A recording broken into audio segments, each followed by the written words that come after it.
Welcome to Business Talk Sister Gawk. I'm Becca. And I'm Ruthie. And today we're going to be talking about free education options available to you. You can find these also on our tools and tips page. We are going to have links to those there as well as a little bit of description, but we know that you're a busy person, so we wanted to put it in a Audible file for you to check out later as well if you need those resources. So the first thing we're going to be talking about today is lynda.com. We really like this resource because it has specific educational programs with a variety of topics that you can learn different skills about.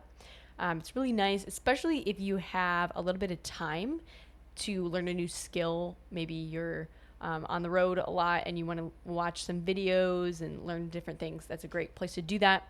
My favorite part about this platform is that it gives you a certificate at the end of completing a training that automatically links with LinkedIn to post on your profile. I really like that. Lynda.com is actually owned by LinkedIn, so that's why it's like seamlessly integrated. Ruthie has some cool things she likes about it too, but I'm going to let her share.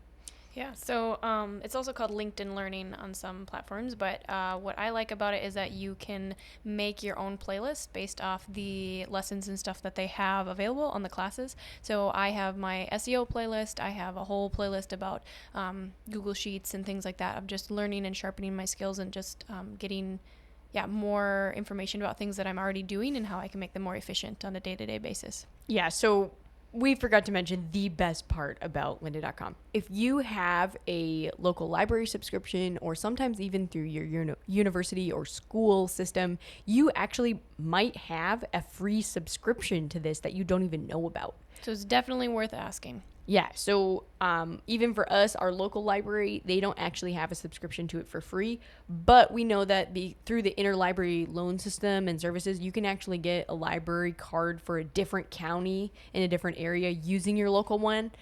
So we actually did that for a metropolitan area and said, hey, this is our library card. Can we have one of yours through this? And they gave us one for free. And then that allowed us to access all of their online resources. And that county actually has a contract with or a subscription for their users to go into lynda.com. We just have to log in through the library's website for their free online resources. Mm-hmm. So definitely check that out.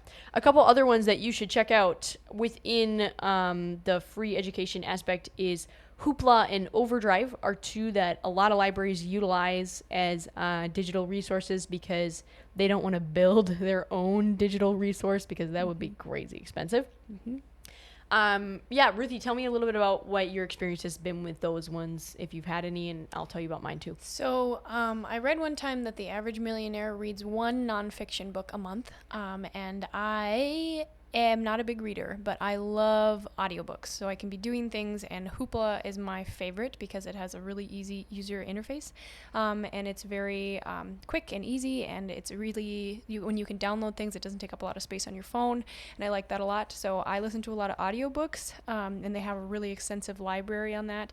And then tell us a little bit about Overdrive, Becca. Yeah, so Overdrive is kind of like the clunky cousin of Hoopla. I really like Overdrive because it has a lot of classics. I just listened to Kill a Mockingbird, and what priceless book, by the way. I don't know if you read it in 9th grade, but I did read it in 9th grade. Reading it again or listening to it was really beneficial to me to be like, whoa, this is quality advice. Yeah, so I really like both of those. If you can get them, or either one of those to use for free within your library, do it. Mm-hmm. The one thing I have learned about some library systems who have a subscription to Hoopla is that they have a set limit of how many checkouts their entire library system can have, and it resets at like midnight. And so sometimes I wait till midnight and then I go in and I check out a book. Either that or really early in the morning before everyone else checks out their movies. But within that, you usually have, as a user, because it's through the library, you don't have like unlimited access. You have maybe like 5 downloads a month or something. Yeah, that's what Hoopla has, yeah. Yeah, so think about that as when you're choosing. Don't just like pick everything at the same time, but you can definitely put it in your favorites, and then when you have time, pick those out. And it also gives you a deadline of when the book will be returned back to the library, which is kind of a good incentive to like listen to the book, or they have ebooks and stuff too. So, yeah. Like Oh a my little goodness. accountability check. Yeah, and the nice thing about that is that you don't have to actually go into the library to drop it off. It just takes it out of your digital files. Yep. So easy. And the next resource that we are going to talk about is Spotify, which hopefully you're familiar with. If you're not, then Google it because it is well worth your time. Not only is it a platform for music and a wide variety of music to be, which is not, like that's definitely probably one of the largest libraries of music in the world. Probably YouTube is bigger. But anyway, they have countless podcasts that are really, really excellent. I have a lot of them that I listen to, and then you can save them, heart them, and then share them with others. It's really easy. Yeah, so here's the downside of the business aspect. If you're going there to learn specifically about business, a lot of people have podcasts on business that are basically selling you their creative knowledge or consulting or a weird product that they made, and there's only like 5 nuggets of useful information in like a half hour. So one of the things that I would recommend listening to them, if you're not learning something relevant to you or a business in general every 2 minutes at least, I mean, come on, 30 seconds would be beneficial too, but if you're not, move on because it's really not going to get any better. And there's a ton of business podcasts out there, and most of them are, personally, I feel, a waste of my time to listen to. So definitely take that into consideration. Your local library, we definitely, there's no link to that because reality check, you're going to have to walk there. Either that or drive, right? And spoiler, if you haven't been there, there's a lot of books. And you should go because not only do they have, I think one thing that's really important about the library is not only do they have like written resources that you can have and different books and things like that, is that they're an incredible resource to the community. And librarians are just really smart. They're I'd never realized how much education you had to be a librarian. You have to have like a master's degree to be a librarian. It's Yeah. ridiculous. I mean, I personally think they might have a class specifically in shushing. I'm not sure, but Shushery. up for debate. Shushery 101. yeah. Anyways, no. So basically within that, what we really like about the local library, if you connect with the resource librarian, a lot of times they actually have connections and access to statewide systems. It's a completely different website. But what's nice about that, I've used it before, and it's so cool because you can actually get books from like college libraries sent directly to your local library to pick up. So if you're looking for something specific to a very niche research area, there is a ton of resources actually available that you probably couldn't do on your own. So and you don't have to buy the book. Like, wow. And networking is just really good. So if you're talking with your librarians, chances are they talk to a lot of people in the community. So if you have a business that is like primarily needs a community, then it's really good to have that network in your library so that they can tell people about your business. Yeah, but they're not going to let you sell stuff there, so don't try it. Yeah. Okay, a local workforce center, we really like them because they also get paid by the government to help you for free. Within that, if you're looking for a job or need career counseling, they're a really good resource for this. Because I know there's a ton of like life coaches out there that can help you explore things, and most of them make a lot of money because some people don't have moms that do that for free. But think about talking to the career force people because they have a lot of resources and personality tests and stuff that you can actually take for free through their location. And when you first go there, you might realize that they're not super enthusiastic and they might say, check out our website. And if you've already been to their website, you can say, I already did, and that's why I'm here.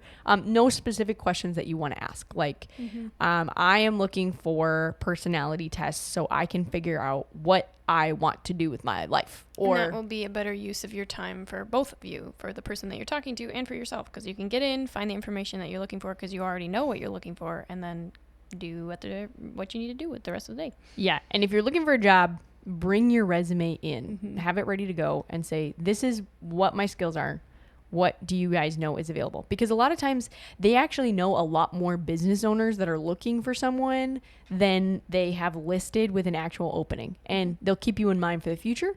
So if they do find someone that's looking for something specific, they can say, I know just the person. And I have their resume. Hot dog, right? Okay. So another place we love is MIT free coursework, you should look at this link on our website. This is a gem that one of my friends who's currently pursuing master's degree in economics sent me. She loves this. She actually did a micro degree program through MIT, and MIT has a lot of their lectures for free online, and you can learn so much about so many different topics. So check that out, because it's basically like getting college education without having to pay the fee to learn all of this really cool stuff. Spoiler though, some of it is really hard because these people are really smart. So if you're taking like a stats class and you listen to those lectures, you might be a little bit lost if you don't have any pre-training on statistics. So Udacity is another one that I personally really like. You can learn how to code, Python, interesting C++ or CSS. Basically within that, like, there's so many different things you can learn from them. They have a lot of free courses. They have a lot of paid courses, but they have a ton of functionality for you to test out your skills within the digital world, especially. So if you want to learn any coding, this is a place to do that. Their homework segments are intense, but they're good because they're actually legitimately hard but good things to push you in testing out your knowledge. I have taken a class through them before, and I've been very thoroughly impressed by the ability to do a lot of this learning on my own, but also apply what they're teaching. And basically, anytime that you have an opportunity to learn more about the online world of marketing, you really should do that, because it will benefit not only your website, but it can help you with helping other people as well, because I know that that is definitely a skill that is lacking in the workforce today, especially in small business owners. You ask them about their website, and a lot of times they were like, well, someone made it for us, but I have no idea how to log in. So our hours have been wrong for 2 years. And it's like, oh, okay. But so it's really valuable to be able to learn just kind of the basics of how your website works and how to code and things like that. Yeah, and within that, though, I would just be a little bit careful how much you flaunt that, especially in a job interview. Because if you have a basic understanding of how to code and you say, I know how to code, then they're going to expect you to know how to code, like be really good. Yes, but also, too, you could get stuck doing, if you don't like it, don't say that you know how to do it, because you can get stuck doing a whole lot of stuff you don't enjoy. But it's a really good place to test out those skills or learn different things about different areas, because they have tons of resources in there, and test out if it's even something you want to do in your life. Finally, within our free education section, we have YouTube. Dun, dun. Spoiler, you've probably heard of it before. We really like YouTube because, oh my goodness, you can learn pretty much anything you want from YouTube for do-it-yourself. I use this all the time to get multiple different contractors' opinions about how I should install something before I do it. And by I actually mean we, because my husband totally is really into doing everything for cheaper. So he's definitely a resource in that. But we do it together. So it's not like I'm just like, here's a bunch of YouTube videos, figure it out. I look at a lot of them, and we figure things out. I've learned so many skills from YouTube. So check that out. The next category of things we're going to talk about is free research tools. You guys, you have no idea what is available on the internet. Okay, so Moz Keyword Explorer is one that we really like for search engine optimization. If you're looking at building, say, a website and you want to know, hey, what are my other people who are similar businesses, what are they putting in their keywords? What are they doing for their customers? You can actually creep on other people's websites by plugging it in and seeing what kind of keywords they're ranking for, or similar things that you should be looking at in the future, expanding your business to. What are people seeing as a difficulty? So because maybe there's a lot of people ranking for that, how difficult is it to put that in your website and show up and be found on Google? Basically, it just tells you what users are searching to get to your competitor's website, or people like your business, their website. Yeah, you can also specifically search for just keywords that you want to see the monthly volume of searches on. Within this, it's free to use if you create an account. I think you only get like 10 searches a month, though, so use them wisely if you're really serious about getting this stuff. I mean, obviously you can use a paid account too, but I mean, we're cheap, so Okay. Answer the Public is the next one that I really like, especially if you're wondering what questions people are asking about a specific service or product. When you type it in, it'll give you this really cool, weird spiderweb graph of all these questions associated with the word that you put in. It's really awesome because you can figure out what people want to know. This is really great for writing your frequently asked questions page, writing blogs, doing Facebook Lives, answering your questions to your customers, and understanding how they think about what you offer. So it's a really great place to check that out. And the free version of that, when you type in, say, like, we'll say plumbing, I don't know. So when you type in plumbing, it'll like create a whole bunch of questions that people are actually typing into the like on Google and things, and then questions about plumbing. So, but the free version, it pulls search queries from England.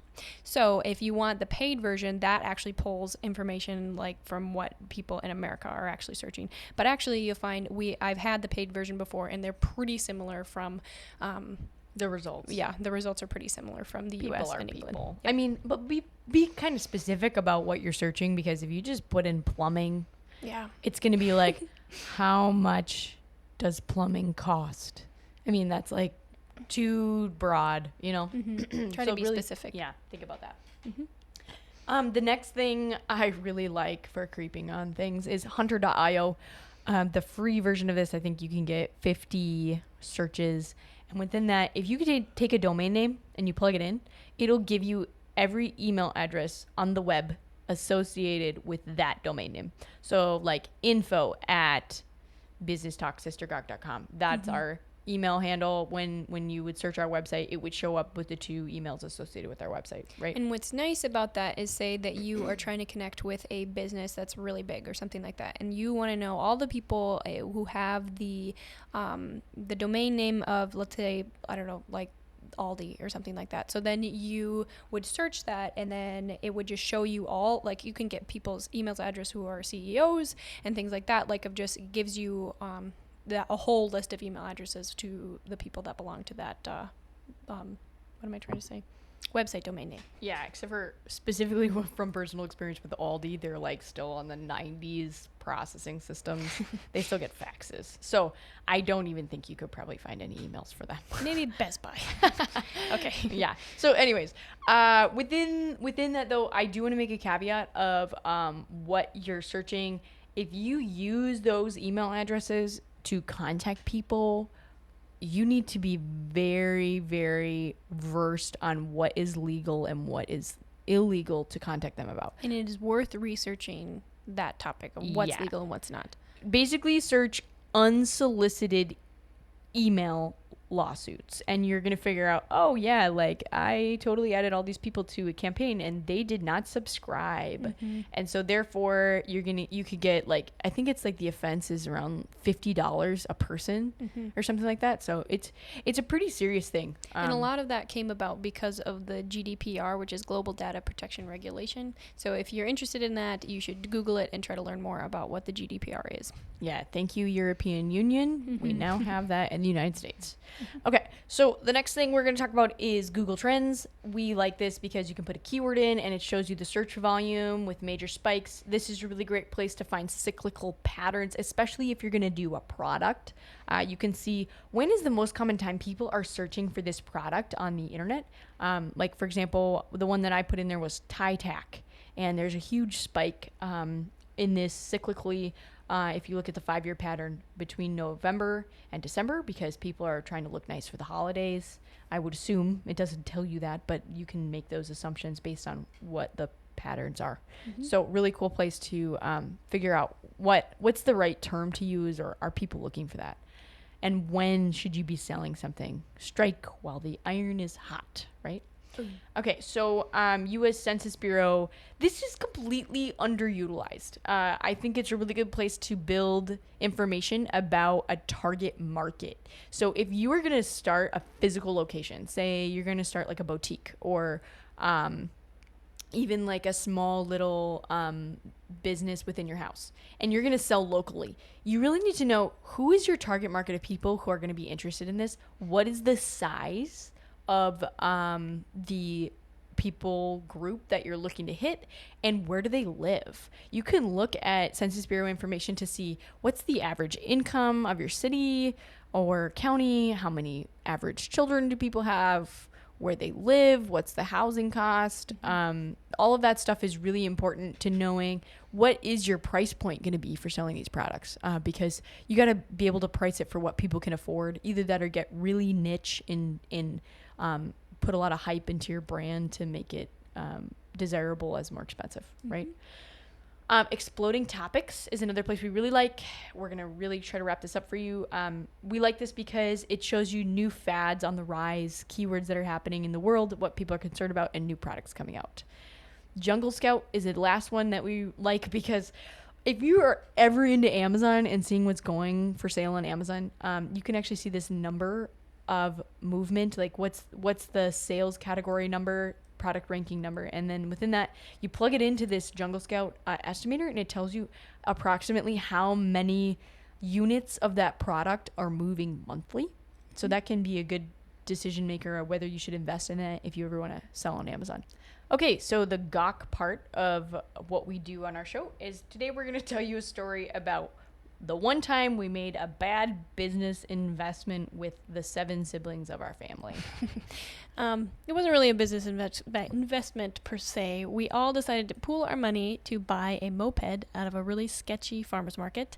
And what ended up happening is we all pooled our money to buy this like $90 moped. We got it home, and my older brother, who was about 14 at the time, jumped on top of it and said, "You have to be 14 to ride," and scootered his way into the distance, and we were never able to drive it. Yeah, and then he tried to charge it, and back then, you know, when you didn't like wait till the battery drained to recharge it, it just ruined the charging capability. So and it broke, and so then we tried to take it back to said farmer's market, and the people who were selling it never showed up ever again. So moral of the story, know who to pool your money with and get it in writing. Yeah, and don't buy a moped from a sketchy farmer's market. That was a poor choice. Thanks for joining us. We'll see you next week.